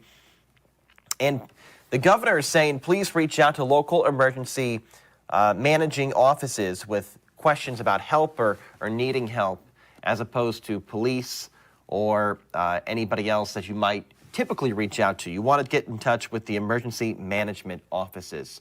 Okay, let's go back to WWSB in Sarasota. Share that information with us. You can just upload any photos or videos you have, and we can share it like we did just now, straight into our newsroom, showing all of our viewers exactly what's happening in your neck of the woods. Because the more intel we get like this, the more videos, the more images, the more we can understand not just what we're seeing from the wider view, like meteorologists are doing a wonderful job tracking all those details and seeing the trends and the patterns, but I want to see what's happening in your homes, what's happening to your fences, your shutters, your neighbors. Do you have power? What's happened? What's over there? And the more you share with us, that helps us, that helps you, and helps your neighbors too, because then that shows them exactly what's happening just around the corner. And I am aware that we have, do we have some viewer video that producers? Is that what we're trying to share? We got a phone coming up in a second, Miss Soner can speak to in just a few. Okay, so just so I can hear again, we are having a phone interview coming up after in the next few minutes? That's right. That's going to be coming up in just a little bit, but you know, on top of that, too, I suppose we should also kind of talk a little bit more about, you know, just some of the preparedness as well. Like, you know, you were talking before earlier about the generators. Right now, we're getting to that point where a lot of people are starting to lose their power, and it's starting to, you know, probably affect them. At this point, most people are probably up and starting to feel this for a number of hours. But for generators, if you do have one, it's very, very useful. But Kelsey, you have some information about the way you need to go about it to make sure you're doing it safely. Exactly. So when you are using a power generator, that is a backup generator for electricity, you want to make sure that if you are using it, if your power has gone off, you have to make sure your power generator is outside. It is not in a garage. You want to make sure that the exhaust that comes from out of that generator is not facing any windows, any doors. If you breathe that in, that could be life-threatening. You can die if you're breathing in that gas, that carbon monoxide, which is odorless, which is colorless. And I'm aware that we have an update from the newsroom. What are we getting right now, producers? Can you tell me where we're going right now? Okay, there we go. It looks like we are live. This is a fluid situation here at ABC7 with our marathon coverage. As you can see, we are manning the phones. This is the number to call. We are answering your questions now, 941-552-3127. We are spending all day, all night answering your questions about. So that's the number to call if you live in that community or you maybe know somebody who does, to get your questions answered about Hurricane Ian. Right now, our station WAFN in Atlanta, Georgia, they've got a reporter in the Tampa area who is going live. Let's go out to their coverage as they are currently covering this hurricane. I'm not sure about the location. Let's double check here. Evacuation Center that he authorized earlier this week. They now have folks from several different agencies inside, and they are monitoring the storm. Now, even though it is approaching Category 5 strength, Ian, down in Florida, they feel like because of the way the path is looking now, it looks as if it will definitely lower itself in strength as it crosses land. So it's possible that as it crosses into Georgia, we won't see nearly the impacts we thought we might see earlier in the week before the path of Ian changed a little bit. So that's good news for those of us here in the northern part of Georgia. But in the southern half, they may see more storms. You may see heavier rain.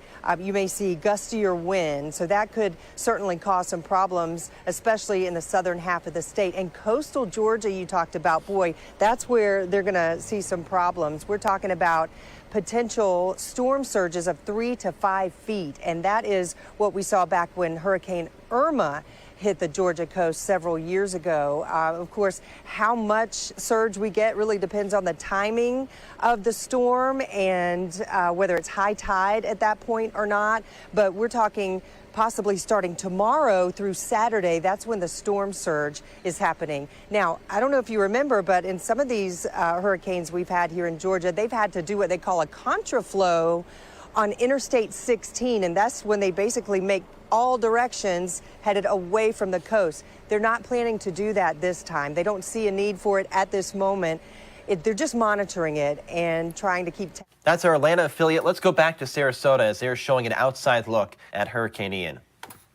Those palm fronds just swaying in the wind. This is, a really, really great indicator into what we are seeing with this storm system here in downtown Sarasota. Take a look at this. We've got trees that are swaying. These wind speeds are getting extremely high. I mean, John, what is the latest wind speed that you know from what you've seen for Sarasota County, if you know offhand? We've got 55 mile per hour Okay, wind 55 speeds. mile per hour wind speed. So that's what we were just seeing from that Yeah. live hit there. Wow. Jesus. And do you have any new information for us, John, about those wind speeds or the hurricane track?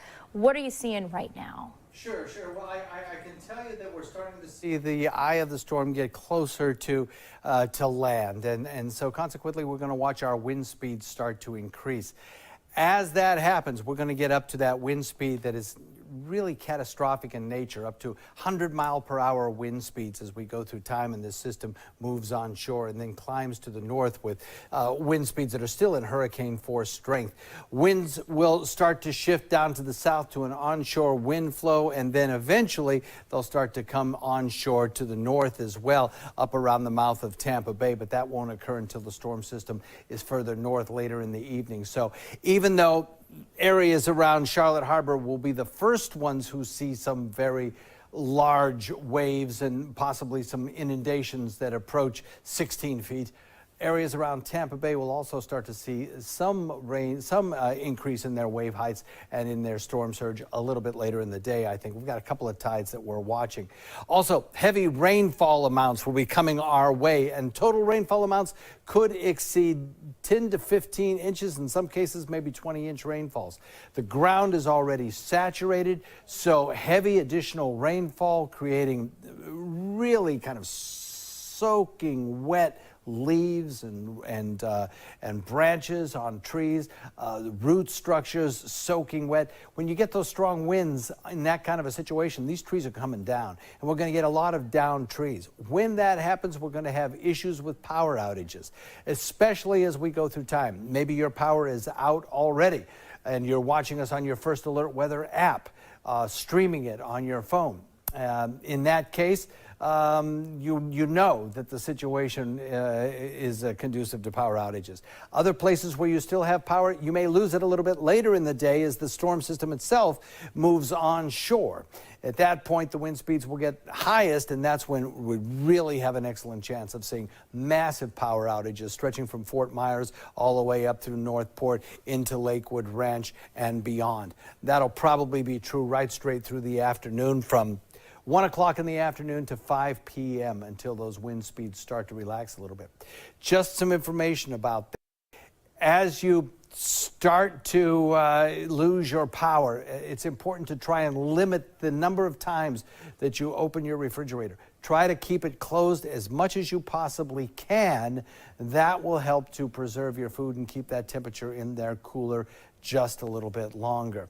Also, if you need a source of light at night, use battery-operated devices. Candles are not recommended. Way too many fires have created situations with fires in situations like that. So use battery-operated, maybe your cell phone, its little light, things like that. Kelsey, I understand you have some breaking news coming in. Yes, John. So I just got this into the newsroom from Charlotte County EMS and Fire. They have suspended all their emergency response. So what does that mean? Basically, in Charlotte County, where there is that shelter in place, of course, you're not allowed to be on the roadways.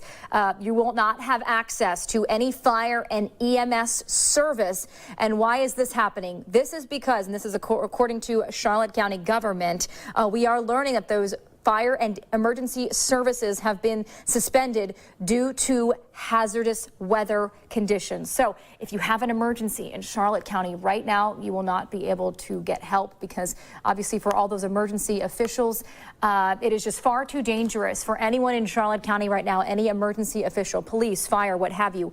They are not able to get to you, to help you. So if you have to call 911 in Charlotte County, your best bet is try to call, do your report, but you will be waiting. Absolutely, Neil. That's just one of the eventualities we had to prepare for. That's why I've been talking about this so much for the past week is the preparation is just so important in these situations because, yeah, that's the rule that Mike Modrick, he was telling us about this in one of his stories. The first 72 is on you. That's what they say because when these storms hit and when they're so powerful, the thing is you could be in danger. You could be in a situation where you need a first responder, but the problem is they would be in danger too to reach you, and that's why they have to unfortunately take these calls. It's unfortunate. You hate to see things like this because we know it adds more stress to all these families and could put people in a bad situation. But that's part of what has to happen here for the larger population to stay safe here. So I'm hoping that everyone at this point in Charlotte County has their first aid kits. They've got power and batteries, food, all the things they need right now to stay safe because that is just so important right now, especially because Charlotte County, they're the places they're going to see that serious storm surge. John was just talking about this a little bit ago. It's 16 feet of storm surge. Think about that. 16. That's a number I can barely even comprehend just sitting here thinking about this. And we know a lot of those people are going to be in serious danger. We talked about this before, that this is a life-threatening storm. We're getting close to Category 5, and, in essence, almost feels like a Category 5. Yes. And so it is something that is troublesome to see. But you know what?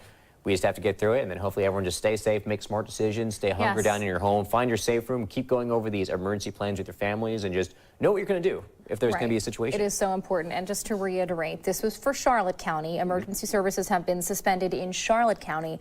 In Manatee County, Sarasota County, you're still okay. Now, that's not to say that you're safe, so to speak, because we do know in Manatee County there is a shelter in place.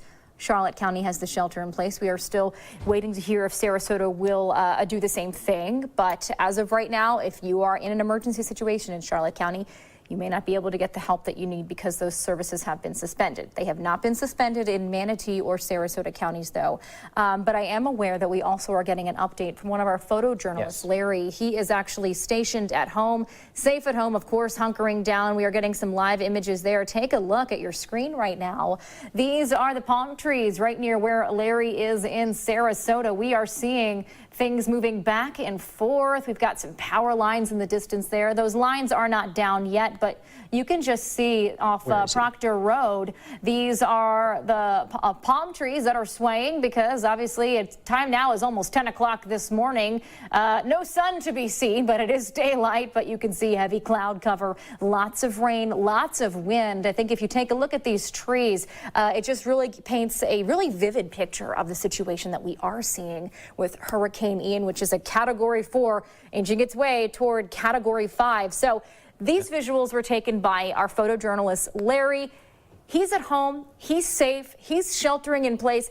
He's not out there in the field. He's not out on the streets gathering that information. And when we ask for you to send us your visual, send us your video, we don't want you to be outside. We don't want you to walk out in the middle of a storm. We never want you to do that. What we want you to do is make sure you are gathering these photos and video safely and then sharing it with us on the Share It tab. Yeah, and some examples why, on my Twitter all morning, I've been talking to some viewers who have been interacting with posts and sending out photos. Earlier, about maybe 30, 40 minutes ago, I was doing a post showing a downed tree in the middle of a road. Obviously, it was taken from the roadway the person was on. It's not recommended to be on the roads, although I do appreciate that person sharing it with us. But that goes to show why you really shouldn't be out there right now. And Kelsey, you were showing me those images earlier from Bradenton Police, where there was a whole giant tree being dragged by that truck when he was driving. Once again, when these trees come down, we're a lush green area. When these winds come so hard, these trees are going to come down, and those things present a serious hazard. You saw that yourself. It is on the roadways, and what you could see earlier, according to Bradenton Police when they posted it on Twitter. And we're going to get you this visual within the next hour. We're going to show you these police cars pulling these trees out of the streets because you got to see those visuals. I mean, this is an incredible situation. It is. We have cars on the roadways, police cruisers that are trying to keep debris out of the road. So if you are driving in Manatee County and Bradenton, you shouldn't be. I just want to take time to say that you should not be on the roadways. This is an unsafe situation. You want to heed the warnings from all of our meteorologists. If you have to evacuate, you should have been evacuated by now. At this point in Manatee County, you are under shelter in place, and that is exactly what you should be doing. You should not be on the roadways. For fear there are downed trees. I mean, on several of those streets in Bradenton, Sarasota as well, but mainly what we were seeing on those main busy thoroughfares in Bradenton. I'm going to work to confirm what exact street that was, but I know that with those police cruisers, it was pretty scary. They were pulling trees out of the road for people to hopefully try to avoid. Absolutely. Kelsey, like you mentioned, it is obviously one of the big hazards you have to avoid, but not the only ones too. We were talking earlier with John Scalzi was with us, who's saying that just the water, the flooding is such a big issue. You really shouldn't risk any kind of driving into any kind of water because you just simply can't tell how deep it is from the surface level. And John, when he mentioned this before, he said 1 foot of water. That's all it takes to sweep the car away. And the majority of drowning deaths, when they do happen, happens inside cars, John, because of these situations like we talked about. Because you get caught in these vehicles, you get swept away because you think maybe I can pull through, maybe I got a big truck, but a lot of times that's not what happens. That's not how it wins. No, buoyancy will do it to you. That'll doesn't take much water to, first of all, hydroplane a car, and secondly, to make it float away. Hey, I've got some new news here coming down from the Hurricane Hunter aircraft. They send out what they call vortex messages, where they drop instruments into the storm. That's one of their mission statements, to drop those various instruments all around the storm and get reports back of exactly what the pressure is, the wind speeds is. Plus, they use instruments on the plane, certain kinds of radar, to kind of catch an idea of what the wind speeds are at different heights in the storm. And it's coming back with some good news, I guess you could say. We're not looking at a real drop in pressure. That seems to be about the same. We're not looking at we may even be looking at a smaller wind speed, perhaps, although it's pretty close. So the seems like the center of the eye may have shrunk just a little bit. So perhaps with the next update, we might get a little bit of lowering of the wind speeds, but not significantly so. What we're seeing is a Category 4 hurricane, almost a Category 5 hurricane, 155-mile winds, just not significantly different, really, than a Category 5 hurricane. Lifting northward, the official forecast track kind of remains unchanged. The cone of uncertainty has narrowed since yesterday. It's about 30 miles on either side of the center position. So, anywhere in this cone at this point, if that storm makes landfall, is going to impact the Sun Coast and produce some pretty good flooding situations through parts of Charlotte Harbor. They're saying up to 16-foot inundation levels. And I've looked on some of the maps, and that's what's being reported. 16-foot above ground level of water height at some locations around the Peace River, around the Myakka River, Horse Creek. All of those areas could see that kind of inundation. By 2 p.m., I think this storm system is going to be pretty close or over land. Might even be a little before that. Maybe 1 o'clock we might see it starting to move its eye wall onshore, probably near the mouth of Charlotte Harbor. And then over the course of a 24-hour period, it goes from a Category 4 to a Category 1. And that's going to be a very, very slow, well, over a 12-hour period, I should say. That's going to be a very, very slow process before it decays into a tropical storm. That's 24 hours from now. So it's going to traverse this area, which is not a lot, maybe over to the east coast of Florida, in a 24-hour period. Imagine taking 24 hours to drive across the state. That's how slow this storm system will be moving. Looks like we have a new report. Let me jump back there and see. Wind speeds 155. No, we do have a gust, though, of 190 miles per hour, a wind gust being reported possibly with this storm system. That's pretty impressive. As we go through the afternoon, we're watching the eye, and what I have noticed here over the course of the last maybe hour and a half is that the number of lightning strikes that you see in these thunderstorms surrounding the eye wall, these what we call towering turrets that produce and release their heat to the storm, the number of lightning strikes has decreased, which is a good signal that possibly this storm system is not going to increase in intensity anymore before it gets close to. So there's an update from our Sarasota affiliate. Right now, Governor Ron DeSantis is live. Our Gainesville affiliate is carrying it. Let's go out to that coverage.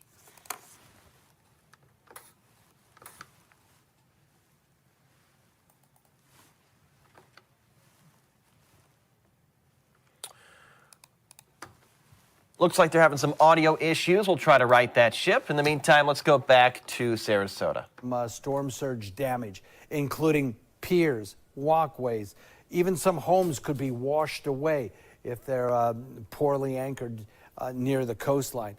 Battering wave action as well is not included in that inundation level, so the battering waves will also help to dislodge some of those structures.